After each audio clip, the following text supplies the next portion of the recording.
चितळे बंधू.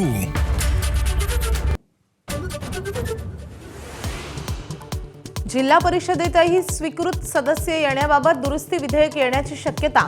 महसूल मंत्री चंद्रशेखर बावनकुळेंची मोठी माहिती. आरक्षणामुळे अनेकांची संधी हुकते, त्यामुळे स्वीकृत सदस्य हवेत, असंही वक्तव्य.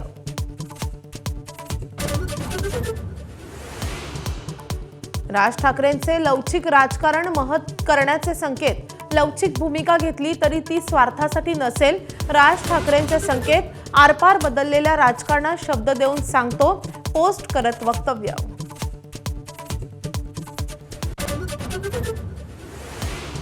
आज बाळासाहेब ठाकरेंची 100वी जयंती. मुंबईतील षण्मुखानंद सभागृहातील कार्यक्रमात ठाकरे बंधू येणार एकत्र. निवडणूक निकाल केडीएमसीतल्या युतीनंतर पहिल्यांदाच भेटणार.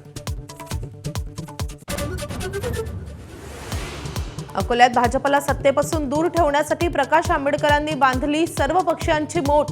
अपक्ष उमेदवाराला घेत काँग्रेस, वंचित, एमआयएम दोन्ही राष्ट्रवादी एकत्र करत गाठला बहुमताचा आकडा.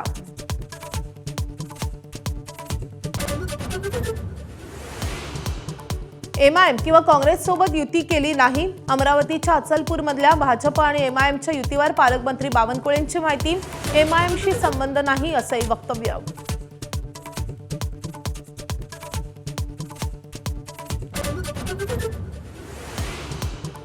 महाडमधील राण्या प्रकरणी मंत्री भरत गोगावले यांच्या मुलाच्या अटकपूर्व जामीन अर्जावर आज सुनावणी. विकास गोगावलेला सकाळी 11 वाजेपर्यंत पोलिसांना शरण जाण्याचे हायकोर्टाचे आदेश. बदलापुरात शाळेच्या व्हॅनमध्ये 4 वर्षांच्या विद्यार्थिनीचं लैंगिक शोषण करून मारहाण. पोलिसांकडून आरोपीला अटक. संतापलेल्या बदलापूरकरांकडून स्कूल व्हॅनची तोडफोड करण्याचा प्रयत्न.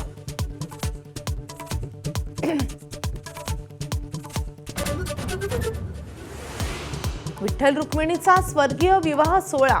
मंदिराला आकर्षक फुलांची सजावट. हजारो भाविकांना पंचपक्वान्नाचं भोजन दिलं जाणार.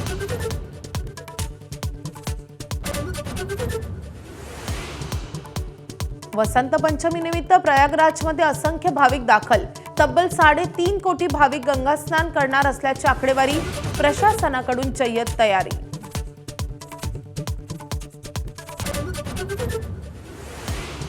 भारत विरुद्ध न्यूझीलंड यांच्यात आज दुसरा T20 सामना. रायपूरच्या मैदानावर दोन्ही संघ भिडणार. टीम इंडिया मालिकेत 1-0 आघाडीवर.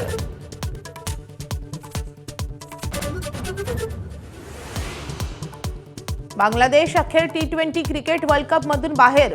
भारतात खेळायचं नाही असा अंतरिम सरकारचा निर्णय. बांगलादेशऐवजी स्कॉटलंडचा वर्ल्ड कप खेळण्याची संधी.